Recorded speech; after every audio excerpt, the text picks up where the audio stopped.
A very good morning to my dear student. Hope you are doing well in this pandemic. So in our last class, we have discussed about the labor and its characteristics.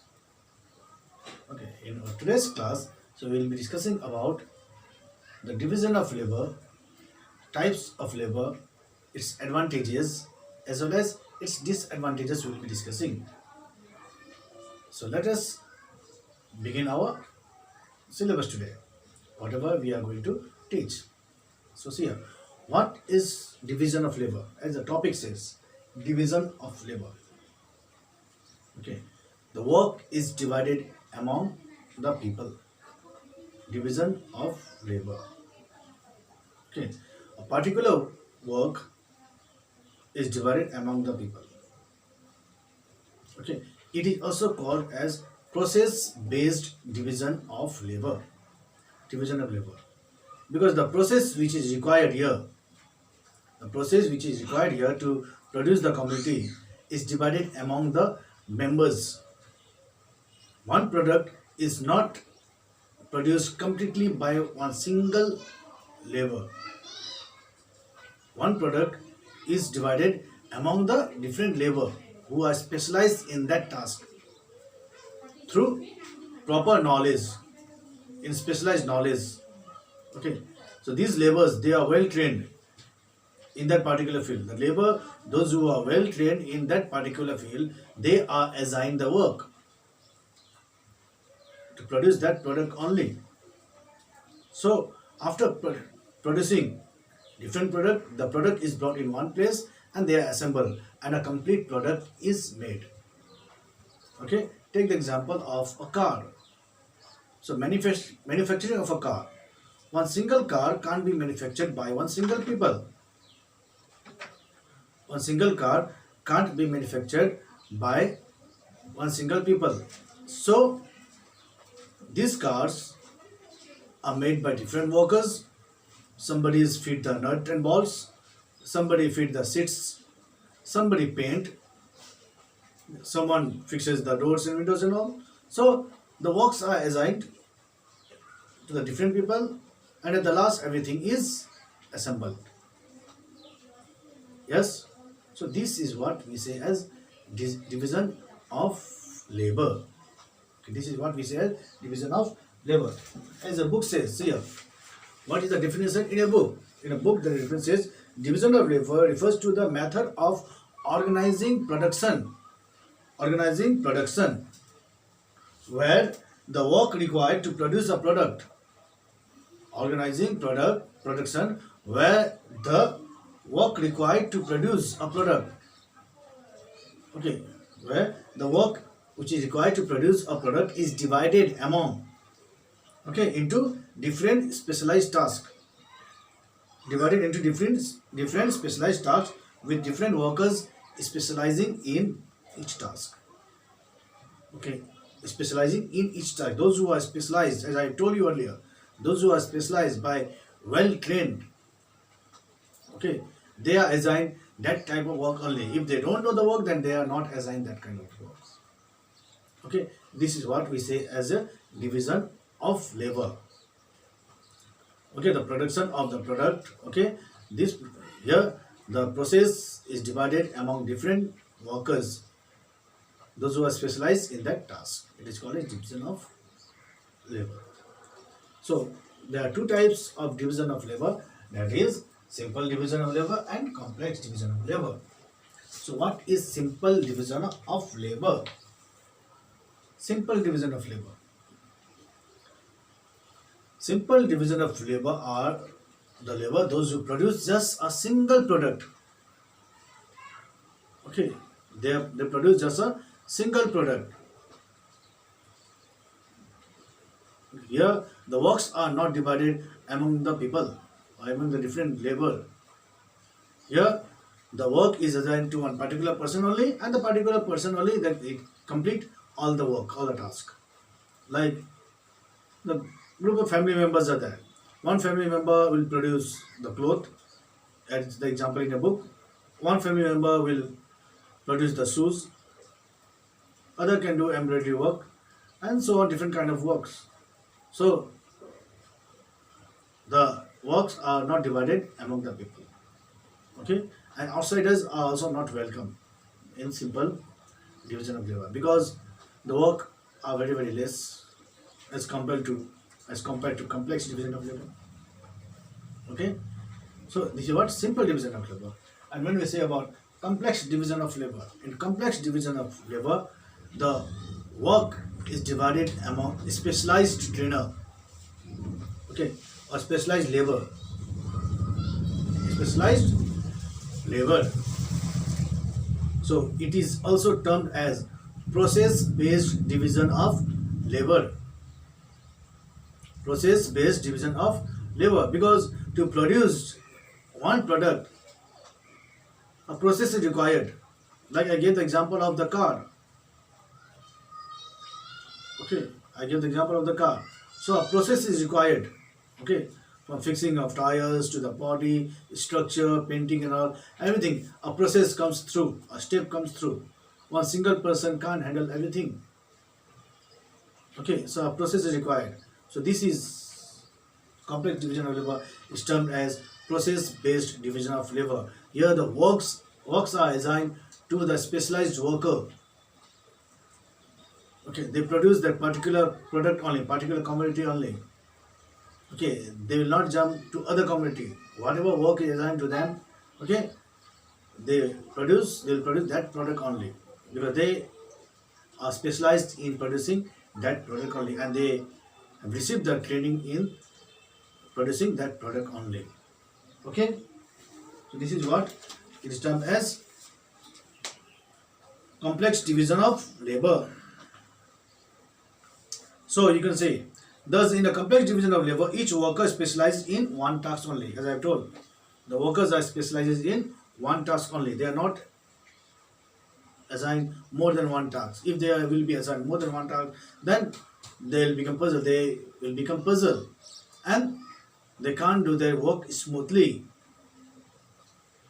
Okay, the work which will be performed by them, it won't be very much smooth, because once they will be here, again they will be going there.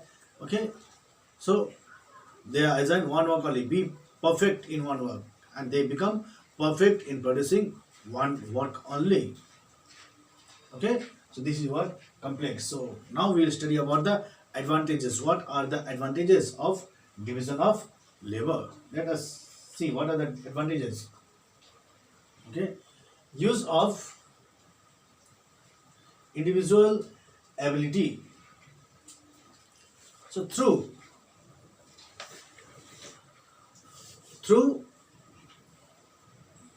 division of labor, the individual abilities can be gained. You can gain whatever the ability the individual person has, whatever the knowledge, whatever the skill the individual person has in that field. Through division of labor, that can be taken out from, okay, whatever the inner quality that person has, that can be taken out, and that can be put in productive use. It won't be idle. That can be used in productive use, and it will be used for the development of the product, okay, and the development of the people also. So through division of labor, so we can use the individual ability. Point number 2, increase in efficiency. Yes, efficiency. The efficiency of the people increases, because day by day the person continues to do same kind of work, day by day. Today also the person will do the same work, tomorrow also they will do the same work, next day also same work, and by doing same kind of work, the person becomes, the labor become perfect. As it is said, practice makes man perfect. So practice, the labor, when he or she enters in the production unit through division of labor, then that labor becomes specialized in that product through continuous practice. And when the person becomes specialized, then the efficiency increases. Okay, efficiency increases. There isn't any chance or there is very less chance of doing any mistake. And the particular person is becoming too much efficient in that work. Okay, and the person can do the work perfectly. Okay, within very less time, the labor can perform the task which is assigned to them. Okay, next point number 3, use of specialized machineries. Specialized machineries. So division of labor required special tools and implement. The person need to know the use of tools and implement. A particular person is assigned, okay, in the work of painting, then the person is given training in that field only, in painting only. Other work it is not given. So when the labor does the painting work, so the specialized tools and implements is required. If the labor is given work to fix the tires and all, then that kind of machineries are required to fix. Okay, so the person or the labor need to know the use of specialized machineries, and they are taught to use the specialized machineries. Through specialized machinery, the production and the efficiency of the labor, it increases day by day. Okay, this is what. So use of specialized machineries. Okay, the division of labor required the use of specialized machineries. Okay, through that only they are trained. Okay, in the training they are made used to. They are taught how to use the machineries and all. So next point number 4, promotes invention. Yes, promotes invention. So the specialized worker, the skillful worker, always wants something new to invent. They want to create something new because they become specialized in that field. So when the group of labor, those who are in this division of labor, they are well trained, well skilled, through their skillful knowledge and all, they can produce something new and they can invent something new because they are well trained, highly knowledgeable, skillful, efficient enough. So they have the quality and they are perfect in that field. So through these all knowledge, efficiency, perfection and all, they can produce something new. Okay, next point number 5, reduction in wastage of time. Yes, reduction in wastage of time. The time used by them will be very less because they are very much skillful. They are very much efficient in that field. If same kind of work is given to the other labor, those who deal in all the activities, then the work required by them and the work required by the specialized worker will be far more different. Far more different. Because the division of labor, they are well trained, they are specialized enough, and the person, those who want to perform all the work at a time, okay, they are not so specialized enough in one field because they want to do all the work and they are not specialized in one field. And this, through division of labor, they are perfect in one field. If the work is given to them, then they can do the work within no time. But if the work is given to the other labor, then it will take too much time, and even there may be wastage, and even there won't be much perfection as the work done by division of labor. Okay, so this is what, reduction in wastage of time. Okay, next, encourage large scale production. Okay, it encourages large scale production. Yes, of course it encourages large scale production because the time consumed by them in producing the good is very less. The time which is consumed by them, it is very less. And when the time consumed by them is very less, means They can produce more. They can produce more. If in 1 hour, if that through division of labor, okay, specialized labor, they can produce 60 of the product. Okay, and if the other labor, those who are not specialized enough, in 1 hour they can produce just 10 or 15 of the unit, then who is the gainer? The skillful. So 15 and 60. So whose production is more? Of course, the specialized labor, the skillful labor. So the skillful labor, the specialized labor, they have the ability to produce the good in very, very less time. And through this ability, through this perfection, through this efficiency, okay, there is a great possibility and a huge chance of having a large scale production. And of course, they perform the large scale production, they give the large scale production also. Okay, and last one, okay, so improvement in the quality of product. Yes, improvement in the quality of the products here through continuous practice and continuous, okay, practice and products producing of the same product, the particular labor becomes perfect, and they don't compromise with the quality of the product. The standard of the product is maintained, the quality of the product is maintained. Okay, there isn't any compromise with the quality of the product. If one labor, okay, decrease the quality, then it may affect in the production line, because other labor, those who the step required, other labor, when the product goes to other labor, they can complain, yes, the quality is not so good, then again it will be returned back to the same labor. So the quality is maintained because the process is required, the process is there, and everyone is highly specialized. It is not that they are not specialized, they are not trained, they are highly specialized and they are highly trained. So when the laborers are highly specialized and highly trained, so in that case the quality of the product, of course, the standard of the product, it increases, the quality of the product also increases. Okay, so there isn't any compromise with the quality of the product.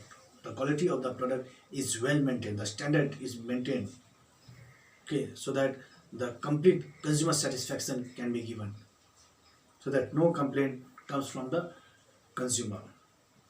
Okay, so this is what is the advantages of division of labor. So first point is use of individual ability, means the using of the ability of the individual, okay, whatever knowledge, whatever, okay, special knowledge they have, okay.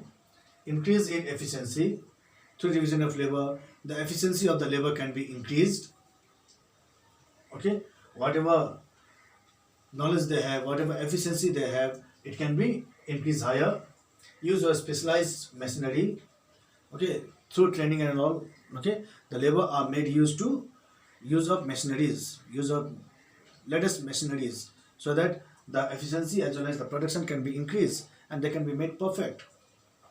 Promotes invention, okay, division of labor, though, okay, they are highly skilled, they are highly knowledgeable, trained, so they want always to create something new, so this give rise to new invention. Reduction in wastage of time, the division of labor, they don't take much time in producing the good, so this reduces the time consumed to produce the product. Encourage large scale production, okay, the labor are highly qualified, is highly trained, specialized in product, perfect, so within no time they produce the product, and this give, okay, this give the chances of large scale production and improvement in the quality of the product. Okay, division of labor, the quality of the product is not compromised, they don't compromise with the quality and the standard of the product, the standard of the product is maintained, the quality is maintained, so that the consumer get highly satisfied with the product whatever they are consuming. Okay, So this is what in the lesson we have discussed today. Division of labor meaning, types of division of labor, simple, complex. Okay, advantages of division of labor, seven of the advantages we have discussed. Okay, and now we are going to discuss the disadvantages of division of labor. What are the disadvantages? What are the disadvantages? So disadvantages also comes as drawbacks. The question can come: drawbacks of division of labor. What are the drawbacks? Okay, what are the drawbacks of division of labor? Disadvantages. Okay. So let's add the point. Okay, first.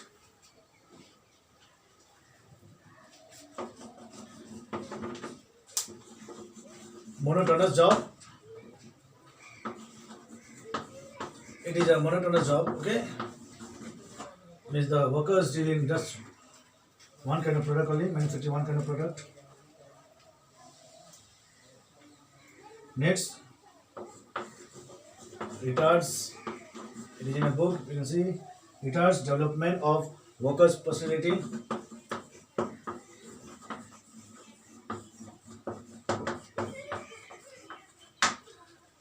And this point is not for all the workers, all the laborers, but some of the laborers, those who deal in other activities. So we will be discussing this. Point number 3, retards craftsmanship.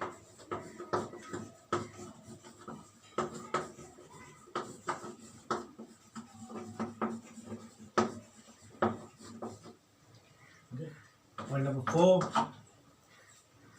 high degree of interdependence. So the labor need to depend on each other.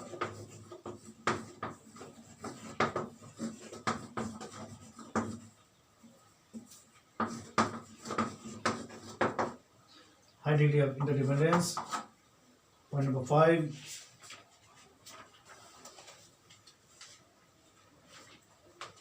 let's see what is there.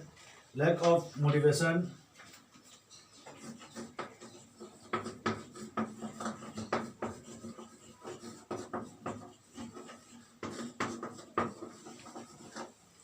Let us discuss this 5 point. And last one is lack of responsibility. So let us discuss that also. Lack of responsibility. Okay. Lack of responsibility.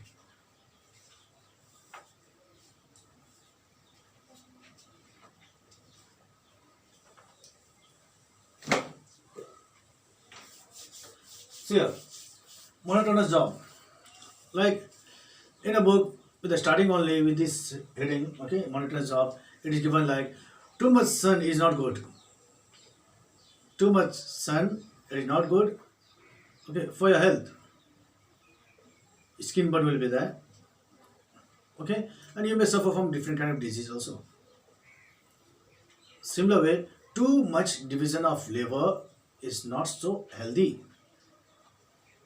Too much division of labor is not so healthy enough. If producing one product, okay, if it is required different labors. So suppose take the example of mobile. In producing a mobile, if some too many labors are equipped here, one of them will assemble battery, one of them will see the cabinet, one of them will see the LCDs and all, one of them will fix the cameras and all, one will fix the nuts and bolts and all. So if one single mobile, if so many labors are equipped here, then what will happen?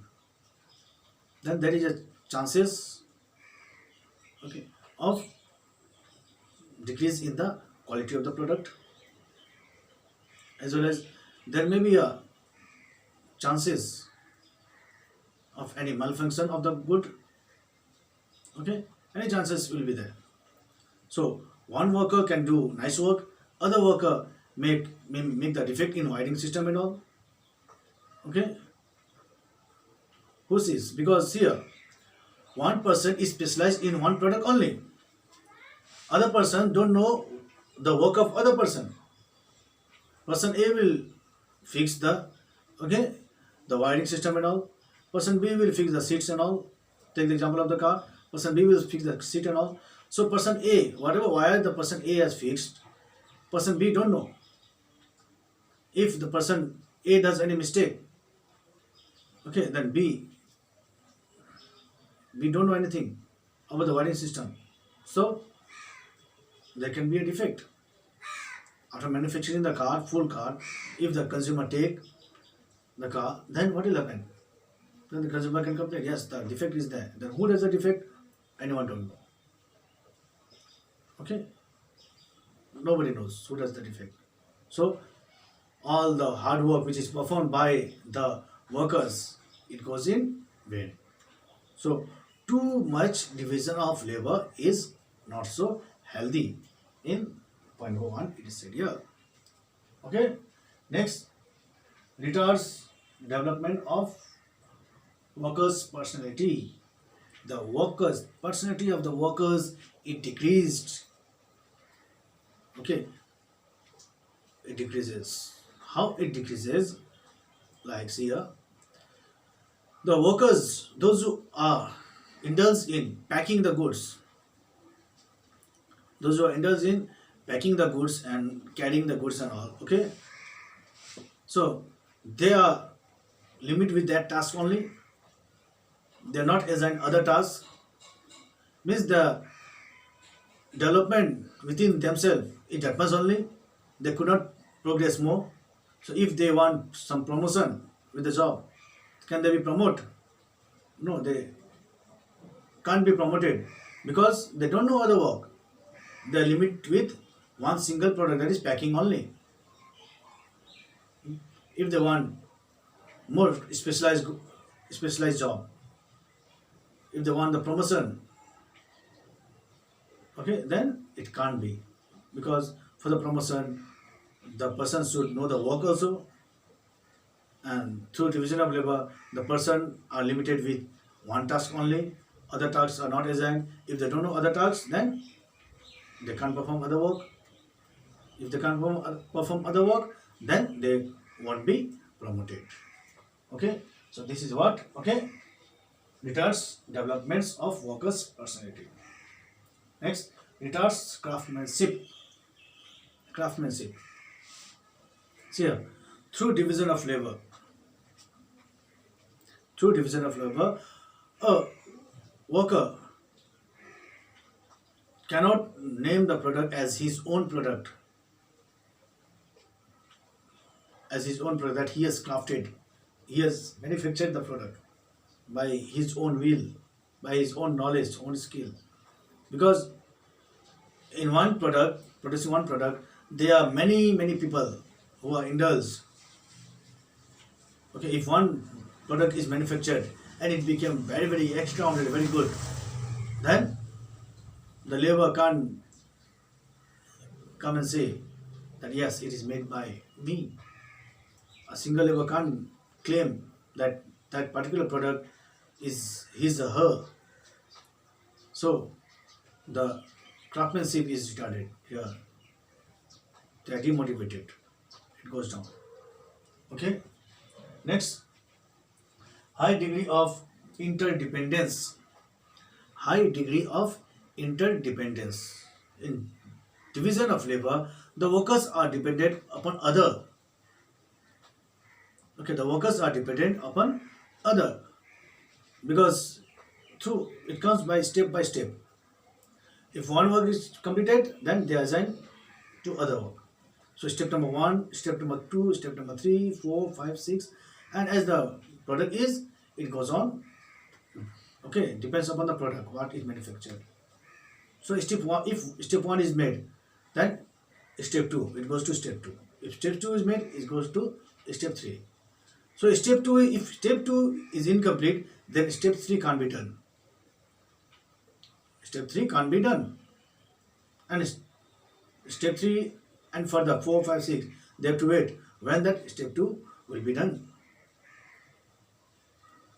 Okay, so this way it goes through step by step.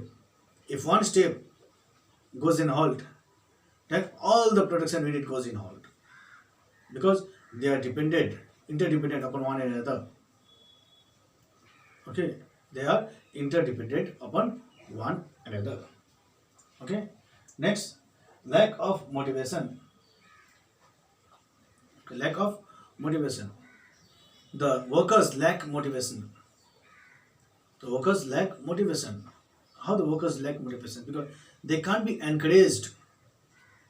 They are not encouraged to produce other goods. They are producing one good only, and they are becoming bored of producing same kind of good again and again. Daily they are coming and they are producing same good. Daily they are coming and they are producing same good. Daily they are doing one work. So they are becoming bored of that one work only.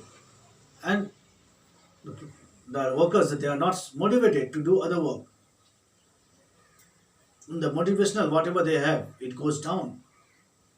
It goes down. Okay, through continuous work on single product only.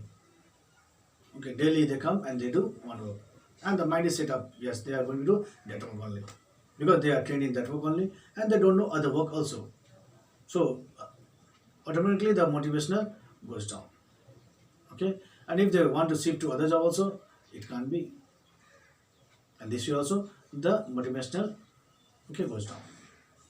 So point number 6, lack of responsibility. Okay, lack of responsibility. This is the last one and the important one also. Lack of responsibility. How lack of responsibility? Because also I have told you the wiring and seats and all. If the workers are performing the full task, okay, step by step, if the work is completed, then if some defect comes in the product, then who is going to take the responsibility? Is there anyone who will take the responsibility that yes, I had made the mistake? Okay, nobody will come and accept the mistake, accept the guilt. Yes, nobody will come front and accept the mistake that yes, I have done the mistake is performed by me. And it is very hard to find the mistake also. It is very hard to find the mistake also. Because if one is not fixed properly, then the mistake goes on continuous. Step 2, 3, 4, they will go on doing the mistake, because step 2 was the mistake. In the step 2 only the mistake was performed, and once the mistake was performed, it goes on continuing. So now, then who will accept the mistake? And it's very, very hard to find the mistake also, and nobody will take the responsibility. Yes, I have done the mistake. So this way it lacks responsibility also. If you take the simple division of labor, means one work perform all everything, one worker. If anything mistake goes there, then the person can be caught. Yes, you have done the mistake. Okay, you are the guilty. You are found guilty. The worker can be blamed. But in this complex division of labor or division of labor, the mistake can't be found easily. And when the mistake can't be found easily, then nobody is going to take the responsibility. And this way, it lacks the responsibility also. So, this is what is there in today's syllabus. So, what we have learned in today's chapter or today's syllabus: meaning of division of labor, types, 2 types, simple, complex, advantages, 7 advantages, and disadvantages. There are 6 disadvantages. So, this is for today's syllabus. Thank you.